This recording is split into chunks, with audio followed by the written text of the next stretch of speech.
বিগত 12 বছৰ ধৰি চলিয়েই আছে এটা ৰাষ্ট্ৰীয় ঘাইপথৰ নিৰ্মাণৰ কাম, কিন্তু আজি পৰ্যন্ত সম্পূৰ্ণ নহল এই পথটোৰ নিৰ্মাণ কাৰ্য। ৰাষ্ট্ৰীয় ৰাজমাৰ্গ প্ৰাধিকৰণ অধীনত জাতিংগা হাৰাংগাজাও ঘাইপথত চলি আছে পথ নিৰ্মাণৰ কাম। বছৰৰ পাছত বছৰ ধৰি 4 লেনযুক্ত ঘাইপথ নিৰ্মাণৰ নামত ব্যয় হৈছে কোটি কোটি টকা, কিন্তু আজিলৈকে 27 নম্বৰ ৰাষ্ট্ৰীয় ঘাইপথটোৰ নিৰ্মাণ কাৰ্য সম্পূৰ্ণ নহল। কেৱল এয়াই নহয়, বৰ্তমান যি পথ আছে সেই পথ সুচল ৰখাত ব্যৰ্থ হৈছে ৰাষ্ট্ৰীয় ৰাজমাৰ্গ প্ৰাধিকৰণ, অথচ জাতিংগা হাৰাংগাজা সংযোগী এই পথটো বৰাকৰ লাইফ লাইন। 2011 চনৰ অক্টোবৰ মাহতে 25 কিলোমিটাৰ জাতিংগা হাৰাংগাজাও 4 লেনযুক্ত ৰাষ্ট্ৰীয় ঘাইপথ নিৰ্মাণৰ কাম আৰম্ভ কৰা হৈছিল, কিন্তু আজিলৈকে সম্পূৰ্ণ নহল পথটোৰ নিৰ্মাণৰ কাম। বিগত বৰ্ষৰ পৰা নতুন ডিপিআৰত এই পথ নিৰ্মাণৰ দায়িত্ব লাভ কৰিছে গুজৰাটৰ দিনেশ চন্দ্ৰ আগৰৱাল আৰু ইনফ্ৰাক্ৰন প্ৰাইভেট লিমিটেড নামৰ নিৰ্মাণ সংস্থাই। এইবাৰ ৰাষ্ট্ৰীয় ঘাইপথ নিৰ্মাণৰ কাম সম্পূৰ্ণ কৰিবলৈ চৰকাৰৰ টাৰ্গেট 2026 ডিচেম্বৰ, কিন্তু 2026 চনৰ ভিতৰত DRA গোটে এই পথ নিৰ্মাণত সক্ষম হ'ব নে নাই সেয়া সময়তহে পৰিলক্ষিত হ'ব। আগবঢ়াইছো আমাৰ সাংবাদিক পংকজ কুমাৰ দেৱৰ প্ৰতিবেদন। ৰাষ্ট্ৰীয় ৰাজমাৰ্গ প্ৰাধিকৰণৰ অধীনত Silchar Saurashtra east west corridor 4 লেনযুক্ত ৰাষ্ট্ৰীয় ঘাইপথ নিৰ্মাণৰ কাম ডিমা হাছাও জিলাত যোৱা প্ৰায় 20 বছৰ ধৰি চলি আহিছে, কিন্তু এতিয়ালৈকে পাহাৰীয়া জিলাটোত 4 লেনযুক্ত ৰাষ্ট্ৰীয় ঘাইপথ নিৰ্মাণৰ কাম সম্পূৰ্ণ হৈ উঠা নাই। মই বৰ্তমানে উপস্থিত আছো জাতিংগাৰ ওচৰৰ এটা ঠাইত, য'ত নিৰ্মাণ কাম চলি আছে। আচলতে উল্লেখ কৰিব লাগিব যে জাতিংগা আৰু হাৰাংগাজাও যি 25 কিলোমিটাৰ দৈৰ্ঘ্যৰ যি ঘাইপথ আছে, এই ঘাইপথ নিৰ্মাণ কাম যোৱা 12 বছৰ ধৰি চলি আহিছে, আৰু এই পথ নিৰ্মাণৰ নামত চৰকাৰৰ ৰাজকোষৰ পৰা কোটি কোটি টকা ব্যয় হৈছে, কিন্তু এতিয়ালৈকে এই পথ নিৰ্মাণ কাম সম্পূৰ্ণ হৈ উঠা নাই। বৰ্তমানে এই কামৰ দায়িত্ব লাভ কৰিছে গুজৰাটৰ দিনেশ চন্দ্ৰ আগৰৱাল আৰু ইনফ্ৰাকন প্ৰাইভেট লিমিটেড নামৰ এটা ঠিকাদাৰী গোটে। যোৱা এবছৰত এই ঠিকাদাৰী গোটটোৱে ভালেমান কাম কৰা পৰিলক্ষিত হৈছে। এয়া আমি দেখা পাইছোঁ যে নতুন ডিপিআৰত তেওঁলোকে কাম কৰি আছে, য'ত এলিভেটেড হ'ব এই পথ। এয়া মোৰ সহযোগীক মই অনুৰোধ কৰিম যে নিৰ্মাণ কাম যে চলি আছে, এই নিৰ্মাণ কামৰ কিছু দৃশ্য দেখুৱাৰ কাৰণে। এয়া আমি যদি দেখা পাওঁ যে ইয়াতে ভালে সংখ্যক কাম এওঁলোকে ইতিমধ্যে কৰাত সক্ষম হৈছে, আৰু দিনেশ চন্দ্ৰ গোটত ৰাষ্ট্ৰীয় ৰাজমাৰ্গ প্ৰাধিকৰণ কৰ্তৃপক্ষই 2026 চন টাৰ্গেট দিছে, আৰু এই টাৰ্গেট লৈ তেওঁলোকে হয়তো কাম কৰি আছে, কিন্তু আচলতে কেতিয়ালৈ এই কাম সম্পূৰ্ণ হ'ব এই মুহূৰ্তত কোৱাটো টান যদিও, কিন্তু আমি দেখা পাইছোঁ যে কিছুমান কাম বা নিৰ্মাণ কাম ক্ষীপ্ৰ গতিৰে আগবঢ়া পৰিলক্ষিত হৈছে। নিশা হলেই বন্ধ হৈ পৰে হাইলাকান্দিৰ এটা পথ বা দলঙৰ দুৰৱস্থাৰ বাবে নহয়, পোকৰ বাবেহে হাইলাকান্দিৰ গাগলাছৰ কাটাখাল নৈৰ ওপৰত থকা দলঙত বন্ধ হৈ পৰে যাতায়াত। প্ৰতিদিনে সন্ধিয়া হলেই এই দলংখনত অৱস্থান কৰে লাখ লাখ পোকে। লক্ষাধিক পোকৰ বাবে দলংখনৰ ইপাৰ সিপাৰ হোৱাটো এতিয়া ভীষণ সমস্যাত পৰে যান বাহন আৰোহী তথা পথচাৰীসকল। এই পোকৰ তাণ্ডৱৰ বাবে বহু সময়ত গাড়ীৰ লাইট বন্ধ কৰি দলং পাৰ হ'বলগীয়া পৰিস্থিতিৰো সৃষ্টি হৈছে, যাৰ ফলত দুৰ্ঘটনা সংঘটিত হোৱাৰো আশংকাই দেখা দিছে। অৱশ্যে এই অৱস্থাটো নিয়ন্ত্ৰণত আনিবলৈ ঘটনাস্থলীত অগ্নি নিৰ্বাপক বাহিনী উপস্থিত হয় আৰু দলংখনত পানী মাৰি পোক আঁতৰোৱাৰ চেষ্টা চলায়, কিন্তু কিছু সময়ৰ পিছতে পুনৰ দলংখনত পোকেৰে ভৰি পৰে। প্ৰতিদিনে সন্ধিয়া হোৱাৰ লগে লগে পোকৰ এই সমস্যাক লৈ অতিষ্ঠ হৈ পৰিছে পথচাৰী আৰু যান বাহন চালকসকল, যাৰ বাবে এতিয়া অঞ্চলবাসীয়ে জিলা প্ৰশাসনৰ ওচৰত এই সমস্যাৰ স্থায়ী সমাধানৰ আহ্বান জনাইছে। অন্যথা এই দলঙত ভয়ংকৰ দুৰ্ঘটনা সংঘটিত হ'ব পাৰে।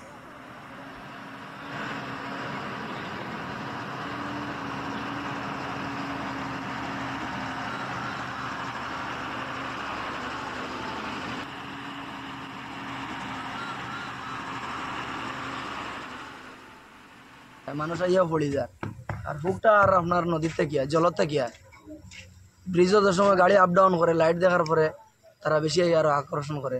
তো ব্রিজের নিচে দিয়ে কোনো লাইটের ব্যবস্থা হইলে খুব বেশি ভালো হইল না। হেলোজেন বাল্ব 2-3টা যদি কোনো ব্যবস্থা করা যায় তো খুব বেশি সুবিধা হইলেন, ভালো হইলেন। আজকে সন্ধ্যাতে গিয়া এখন অবধি আমরা যতজন আসুন পাবলিক বা পুলিশ আসুন সবে মানুষের চিল্লাই দিরা, কেউ শুনের কেউ বুঝের না, শুনছে না, আইয়া ফুড়ি যায়।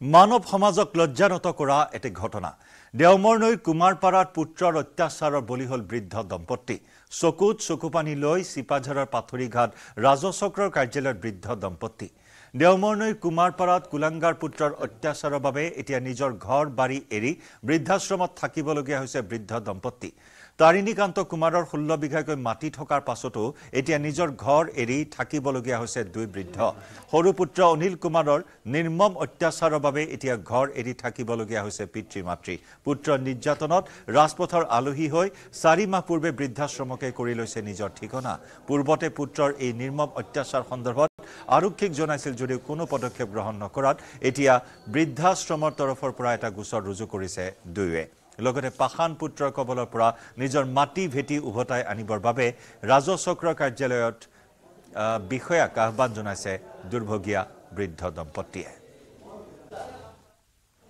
হৌলাটো বিয়া কৰাৰ পিছত বেলেগ আমাক থাকিব খাবলৈ দেই বাধ্য কৰে আৰু দেউতাকক কৈ গ'লে ককাৰ সম্পত্তি গতিকে তই ফুলপাথত থাকে মোক চুলিত ধৰি টানি মাৰি ঘূৰিয়ে অভাৰ ভাৰ কৰিছে যেনি চাত হৈ থৈছিল তাতো যাই পেলাই গলটো টিপা মৰি ধৰি পেলাই পকাত মাৰি মুঠটো ফালিব খুজিছিল তাৰপিছত আমি এতিয়া গাঁৱতো থাকিব লওঁ গাঁৱত থাকিলোঁ সি দালৈ খেদি যায় গাঁৱৰ মানুহে কোনো থাকিব নেদে ৰাতি পলাই ফুৰোঁ আন্ধাৰ ৰাতি বেছি হ'লে তেতিয়া যাই পেলাই কাৰোবাৰ ঘৰত ফুৰিকি থাকোঁ নহ'লে ক'ৰবাত মন্দিৰে চন্দিৰে ঘূমাই থাকোঁ 3 দিন 7 দিনৰ মূৰত একদিন কাৰোবাক খুজিয়ে খাই ভাত খাওঁ এনেকৈ থাকি ডাঙৰ ল'ৰাটোৱে গম পাই দিছিল কিন্তু সি মোক পুহিব নোৱাৰে সিয়ে পাৱা নাই বোলে মাটি সম্পত্তি তাৰপিছত 5 বছৰ থাকিলোঁ হাজিৰা ঠিকা কৰি খাই এতিয়া হাজিৰা ঠিকা কোনো নলগৈ আমাক ইমান সম্পত্তি আছে তথা কি হয় হাজিৰা লগাব লাগে বুলি লাজ লাগে বেয়া লাগে এনে বুলি কয় এতিয়া আমি উপায় নাপাই বৃদ্ধাশ্ৰমত থাকিবলগীয়া হৈছে আজি 4 মাহ হ'ল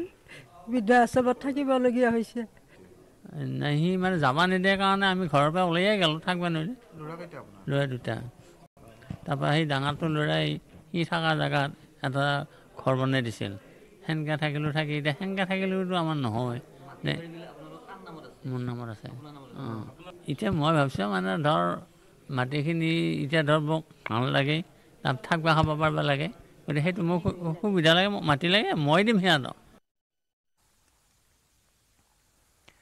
কলাগুৰু বিষ্ণু ৰাভাৰ কীৰ্তিক কেন্দ্ৰ কৰি ভুল তথ্যৰে বিতৰ্কৰ সৃষ্টি হৈছে গুৱাহাটী বিশ্ববিদ্যালয়ৰ স্নাতক পৰ্যায়ৰ আধুনিক অসমৰ নিৰ্মাতা নামৰ পাঠ্যপুথিখনত বিষ্ণুপ্ৰসাদ ৰাভাৰ নামত বিভ্ৰান্তিকৰ তথ্যৰে প্ৰকাশ হৈছে গুৱাহাটী বিশ্ববিদ্যালয়ৰ 4 বছৰীয়া স্নাতক পাঠ্যক্ৰমৰ প্ৰথম ষান্মাসিকৰ বাধ্যতামূলক বহুমুখী পাঠ্যক্ৰমৰ আধাৰত প্ৰস্তুত কৰা পুথিখনত পোৱা হৈছে ভুল তথ্য ৰাষ্ট্ৰীয় শিক্ষা নীতি 2020 অনুসৰি মানৱিক বিদ্যা আৰু সমাজ বিজ্ঞান প্ৰথম খণ্ডৰ বাবে এই পুথিখন ধাৰ্য কৰা হৈছে বিভিন্ন মহাবিদ্যালয়ৰ অধ্যাপকৰ সম্পাদনাত প্ৰকাশ পোৱা সহায়ক পুথিখনক লৈ প্ৰতিক্ৰিয়াৰ সৃষ্টি হৈছে পদ্মশ্ৰী সংগীত নাটক একাডেমীকে আদি কৰি বিভিন্ন বঁটা কলাগুৰুৱে লাভ কৰা বুলি সহায়ক পুথিখনত বিভ্ৰান্তিকৰ তথ্য প্ৰকাশ পাইছে বিষ্ণুপ্ৰসাদ ৰাভাৰ পৰিয়ালৰ তৰফৰ পৰাও এই বিভ্ৰান্তিকৰ তথ্যক কেন্দ্ৰ কৰি আশ্চৰ্য প্ৰকাশ কৰে পাঠ্যপুথিখন বিভিন্ন মহাবিদ্যালয়ৰ সহকাৰী অধ্যাপকৰ দ্বাৰা সম্পাদিত সূৰ্য প্ৰকাশৰ দ্বাৰা প্ৰকাশিত সহায়ক পুথিখনৰ সম্পাদনাৰ দায়িত্বত কলগাছিয়াৰ নৱজ্যোতি মহাবিদ্যালয়ৰ ইতিহাস বিভাগৰ অংশকালীন সহকাৰী অধ্যাপক ইমৰান হুছেইন দমদমা মহাবিদ্যালয়ৰ ৰাজনীতি বিজ্ঞানৰ সহকাৰী অধ্যাপিকা ডক্টৰ দীক্ষিতা বুঢ়াগোহাঁই ধুবুৰীৰ ভোলানাথ মহাবিদ্যালয়ৰ ইতিহাস বিভাগৰ সহকাৰী অধ্যাপক ডক্টৰ ইব্ৰাহিম আলী মণ্ডল প্ৰণীত সহায়ক পুথিখনত কলাগুৰুক ৰাষ্ট্ৰপতিৰ যোগ্যতাৰ প্ৰমাণপত্ৰও দিয়া হৈছে আনকি বিষ্ণু ৰাভা সোঁৱৰণী বঁটাকো একেই শিতানতে ৰাখিলে প্ৰণেতাই চনসহ উল্লেখ কৰি শিক্ষাৰ্থীৰ বাবে প্ৰস্তুত কৰা সংস্কৰণৰ বাবে নিন্দা হৈছে সৰ্বত্ৰ বিষয়টোক কেন্দ্ৰ কৰি কলাগুৰুৰ পুত্ৰ হেমৰাজ ৰাভাই প্ৰকাশ কৰিছে প্ৰতিক্ৰিয়া প্ৰকাশ কৰিছে জ্যেষ্ঠ সাংবাদিক মনোজ কুমাৰ গোস্বামীয়ে ছ'চিয়েল মিডিয়াতো ইয়াকে লৈ তীব্ৰ প্ৰতিক্ৰিয়া কলাগুৰুৰ জ্যেষ্ঠ পুত্ৰই সামাজিক মাধ্যমত প্ৰতিক্ৰিয়া প্ৰকাশ কৰাৰ পাছত প্ৰতিক্ৰিয়া প্ৰকাশ কৰিছে বিধায়ক পুত্ৰ পৃথ্বীৰাজ ৰাভাই কলাগুৰুৰ 2 পুত্ৰৰ সৈতে উপস্থিত আছে আমাৰ তেজপুৰৰ পৰা সাংবাদিক হেমন্ত কুমাৰ নাথ আগবঢ়াইছো বিশেষ প্ৰতিবেদন হয় কলাগুৰুৰ পুত্ৰ হেমৰাজ ৰাভাৰ এটা ছ'চিয়েল মিডিয়াত পোষ্টক লৈ এতিয়া তীব্ৰ চৰ্চা হৈছে কিয়নো সেই যি পোষ্টত উল্লেখ কৰিছিল যে কলাগুৰুক যিহেতু অপমানিত কৰা হৈছে কলাগুৰু সন্দৰ্ভত ভুল ব্যাখ্যা আগবঢ়োৱা হৈছে ভুল তথ্য দিয়া হৈছে তাকো পাঠ্যপুথিত সন্নিৱিষ্ট কৰা হৈছে একাংশ ভুল তথ্য মোৰ লগত আছে কলাগুৰু পুত্ৰ হেমৰাজ ৰাভা মই তেখেতক এখনক আহিব বিচাৰিছোঁ, কি কৰিব এই সন্দৰ্ভত? এই হেৰিটো পাই পেলাই মানে খবৰটো পাই বা মই নিজে আচৰিত মানে কি আমাৰ হাততো তথ্য নাই, আৰু আমি কিমান বছৰ হ'ল বিষ্ণুৰাভা জীয়াই থকাই হওক বা মৃত্যুৰ পিছতে কিমান বছৰ হ'ল আমি বিষ্ণুৰাভাই পদ্মশ্ৰী পোৱা, সাহিত্য একাডেমী পোৱা বা তেনেকুৱা ৰাষ্ট্ৰীয় বঁটা, ৰাষ্ট্ৰপতিৰ বঁটা পোৱা বা ব্ৰহ্মপুত্ৰ উপত্যকা বঁটা পোৱা তেনেকুৱা তথ্য আমাৰ হাতত নাই। আৰু ব্ৰহ্মপুত্ৰ উপত্যকা বঁটাটো এতিয়াও চলি আছে, তেওঁলোকে ক'ব পাৰিব যে আমি দিছিলোঁ নে নাই। গতিকে এইটো এটা ভুল তথ্যৰে নতুন প্ৰজন্মক বিপথে পৰিচালিত কৰাটো মই ভাল পোৱা নাই। মই খুব দুখিত এই কাৰণত। আৰু মোৰ বোধেৰে আটাইতকৈ আশ্চৰ্যজনক কথাটো হৈছে গুৱাহাটী ইউনিভাৰ্চিটিৰ নিচিনা এখন অনুষ্ঠানৰ অধীনত তেনেকুৱা পাঠ্যক্ৰমত সন্নিৱিষ্ট হোৱাটো মই খুব দুখ প্ৰকাশ কৰিছোঁ। তেওঁলোকে এইটো এবাৰ চোৱাটো উচিত আছিলে যে বিষ্ণুৰাভাৰ ওপৰত কিবা এটা লিখা, অকল বিষ্ণুৰাভা বুলিয়ে কথা নহয়, যিকোনো ব্যক্তিৰ পুৰুষা ব্যক্তিৰ ওপৰত কিবা এটা পাঠ্যক্ৰমত সন্নিৱিষ্ট কৰোঁতে বা এনেই লিখোঁতেও শুদ্ধ তথ্যৰে নতুন প্ৰজন্মক জ্ঞান দিয়াটো বা বাৰ্তা দিয়াটো মই বিচাৰোঁ। মানে প্ৰচাৰ বা প্ৰসাৰ বা জনপ্ৰিয়তাৰ আৱেগত ভুল তথ্য দিয়াটো মই পচন্দ নকৰোঁ, মই খুব বেয়া পাইছোঁ। আৰু এইটো শুধৰাই লওক। মই গুৱাহাটী ইউনিভাৰ্চিটিকো মই অনুৰোধ কৰিছোঁ, মোৰ এইটো ব্যক্তিগত এটা অনুৰোধ, যদি অকল বিষ্ণুৰাভাৰ ক্ষেত্ৰতে নহয় আৰু অন্য যি ব্যক্তিৰ ক্ষেত্ৰতো যদি এইবিলাক হেৰি কৰিছে তেনেহ'লে এইটো শুধৰাই লওক।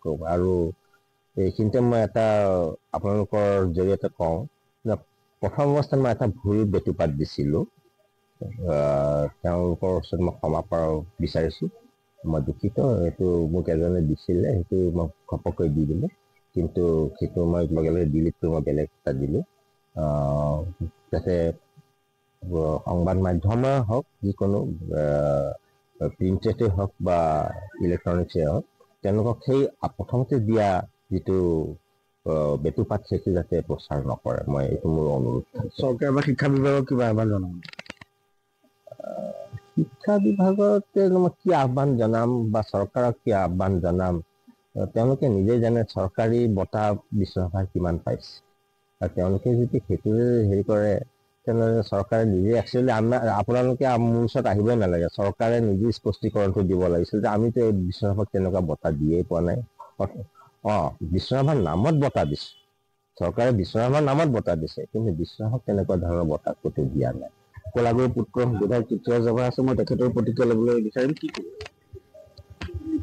যোৱাকালি কোনোবা মানুহে মোক কৈছিলে যে এনেকে পাঠ্যক্ৰমত কলাগুৰু বিষ্ণুপ্ৰসাদ ৰাভাৰ বিষয়ে কিবা ঘটনাৰ বিষয়ে লিখিছে।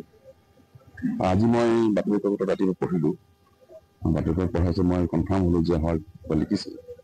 তাত কৈছে যে কলাগুৰু বিষ্ণুপ্ৰসাদ ৰাভাই পদ্মশ্ৰী পাইছিলে, কলাগুৰু বিষ্ণুপ্ৰসাদ ৰাভাই ব্ৰহ্মপুত্ৰ উপত্যকা বঁটা পাইছিলে আৰু গোটেই কিবি এইবিলাক লিখাবলৈ কৈছে। মই এটা কথা ক'ব খুজিছোঁ যে মই নিজেই আমাৰ বয়সৰ যিবোৰ মানুহ অসমত আমি বসবাস কৰি আছোঁ, কোনোবাই মাষ্টাৰ কৰিছে, কোনোবাই অফিচাৰ হৈছে, কোনোবাই প্ৰফেচাৰ হৈছে, বিভিন্ন দায়িত্বত মানুহ আছে। আমি ইমান জ্ঞানপূৰ্ণ হৈ গৈছোঁ কিয়? মই নিজকে কৈছোঁ, ময়ো এই বয়সৰে মানুহ, আমি ইমান জ্ঞানপূৰ্ণ হৈ গৈছোঁ কিয়? কোনো ষ্টাডি নোহোৱাকৈ, কোনো ধৰণৰ আমি সাধনা নকৰাকৈ কিছুমান কথাটো কৈ দিয়া, কিছুমান কথা লিখি দিয়া, আৰু এইবিলাক লিখি দি ল'ৰা ছোৱালীৰ মূৰটো খুৱাই হৈছে।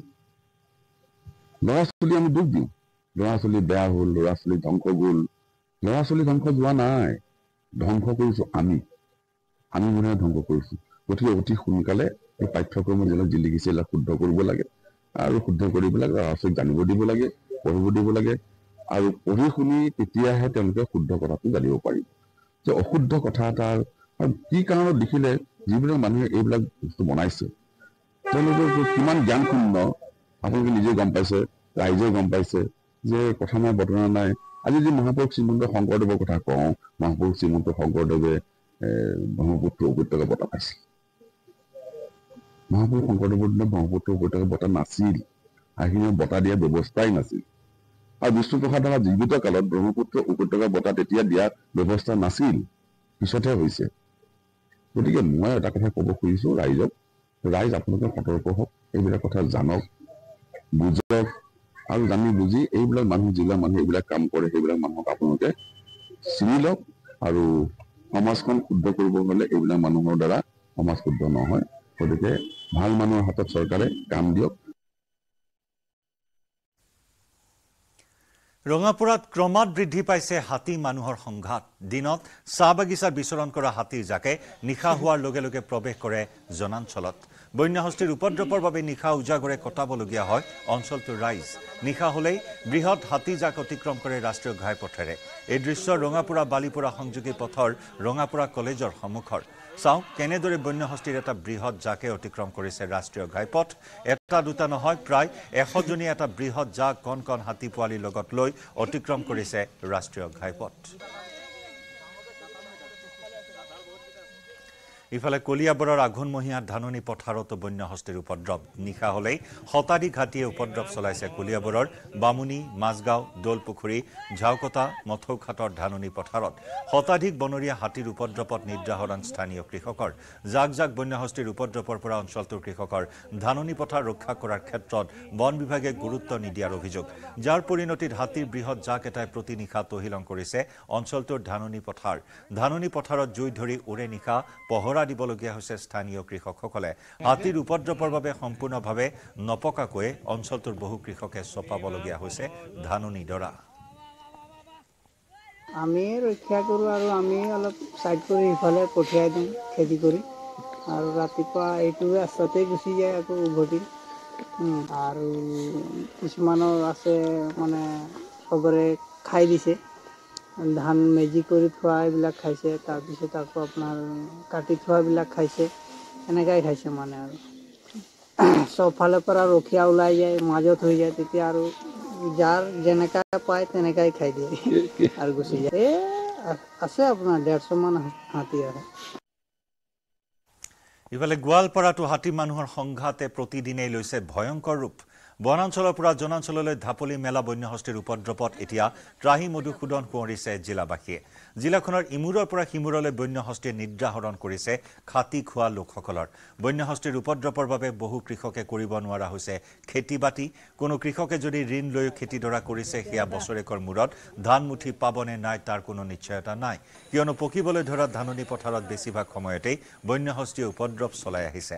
খাদ্যৰ সন্ধানত আৰু উদং হৈ পৰা জংঘলৰ বাবে এতিয়া ৰাজপথেৰে খোজ লৈছে বন্যহস্তীয়ে। কোন সময়ত কাৰ চৌহদত প্ৰৱেশ কৰে তাৰ কোনো নিশ্চয়তা নাই। ক'বলৈ গ'লে এতিয়া দিনৰ ভাগতো গৃহবন্দী হৈ থাকিবলগীয়া হৈছে জনতা। কোন সময়ত কোন পিনেৰে আহি বন্যহস্তীয়ে আক্ৰমণ চলাব তাৰো কোনো নিশ্চয়তা নাই। ইমানৰ পাছতো নিৰ্বিকাৰ বন বিভাগ, নীৰৱ দৰ্শকৰ ৰূপত জিলা প্ৰশাসন। এই ক্ষেত্ৰত জিলা আমচুৱে ক্ষোভ উজাৰি শীঘ্ৰেই হাতী মানুহৰ সংঘাত বন্ধ কৰিবলৈ আৰু ব্যৱস্থা গ্ৰহণ কৰাৰ দাবী জনায়। লগতে খাতি খোৱা কৃষকসকলক উপযুক্ত ক্ষতিপূৰণ দিয়াৰো দাবী জনায় আমচুৱে। অন্যথা হাতী মানুহৰ সংঘাতৰ পৰিণতিত দিনক দিনে হাতীৰ মৃত্যুৰ লগতে মানুহৰো মৃত্যুৰ সংখ্যা বৃদ্ধি পাব। কেইবাবছৰ ধৰি এই হাতীকেইটাই কিন্তু গোৱালপাৰাত বিভিন্ন ধৰণৰ উপদ্ৰৱ চলাই আহিছিল। আজি লাহে লাহে হাতীৰ সংখ্যাও বৃদ্ধি হৈছে, জনসংখ্যাও তেওঁলোকৰ বৃদ্ধি হৈ গৈছে। গতিকে এনে ক্ষেত্ৰত চৰকাৰে কোনো ধৰণৰ ব্যৱস্থা গ্ৰহণ কৰা নাই। আমি কেইবাবাৰো বন বিভাগৰ বিৰুদ্ধে বন বিভাগক আমি অৱগত কৰাইছিলোঁ কথাখিনি। আমি বিভাগীয় কৰ্তৃপক্ষৰ লগতে আমি জিলা প্ৰশাসনৰ অৱগত কৰিছিলোঁ, কিন্তু কোনো ধৰণৰ ব্যৱস্থা গ্ৰহণ কৰা নাই। আমি কেইবাবাৰো আমি আন্দোলন কাৰ্যসূচী হাতত লৈছিলোঁ, কিন্তু আজিলৈকে আমি কোনো সুফল পোৱা নাই। দেখা গৈছে যে কেইবাগৰাকী ব্যক্তি, মহিলা, পুৰুষ, শিশু আজি হাতীয়ে মানে মাৰি পেলাইছে। কেতিয়াবা দেখা যায় যে হাতীও কেতিয়াবা মৃত্যু হৈছে, দেখা যায় ৰেলৰ খুন্দাত হওক বা বিভিন্ন ধৰণৰ হাতীৰ মৃত্যু হোৱা দেখা গৈছে। গতিকে হাতীও এটা আমাৰ সম্পদ, তাকো আমি ৰক্ষণাবেক্ষণ দিব লাগিব। গতিকে বন বিভাগে এই ধৰণৰ কোনো ব্যৱস্থা নকৰিলে এটা সময়ত কিন্তু গোৱালপাৰাত হাতী যিহেতু জনসংখ্যা বৃদ্ধি হৈছে, হাতী এতিয়া ঘৰচীয়া জন্তু দৰে হৈ পৰিছে। কাৰণ যিকোনো সময়ত হাতীৰ ঘৰৰ চোতালত হাতী আহি পৰে, আৰু এইখিনি সময়ত হাতীবিলাকে ধান খাবলৈ আহি খেতি পথাৰত এইটো গোটেই নষ্ট কৰিছে। আজি খেতিয়কৰো বহুত অসুবিধা হৈছে, খেতিয়কবিলাকৰ বহুত লছ হৈছে। গতিকে গোৱালপাৰা জিলা প্ৰশাসনত আমি বন বিভাগক আমি টানি অনুৰোধ জনাইছোঁ। আমি সদৌ অসম সংখ্যালঘু ছাত্ৰ সমিতি আমচুৱে অনুৰোধ জনাইছোঁ যে অতি শীঘ্ৰে গোৱালপাৰা হাতী মানুহৰ সংঘাতৰ বিৰুদ্ধে একটা ব্যৱস্থা গ্ৰহণ কৰিব লাগে। Coming up, presented by Italian olive oil আৰু ভেষজৰ গুণেৰে সমৃদ্ধ জেক olive oil body oil. Hotel Lalit পুনৰ অনুষ্ঠিত হ'ব অসম সন্মিলিত মৰ্চাৰ বৈঠক আগবঢ়াম পৰৱৰ্তী বুলেটিন গাঁও চহৰ জিলাৰ খবৰত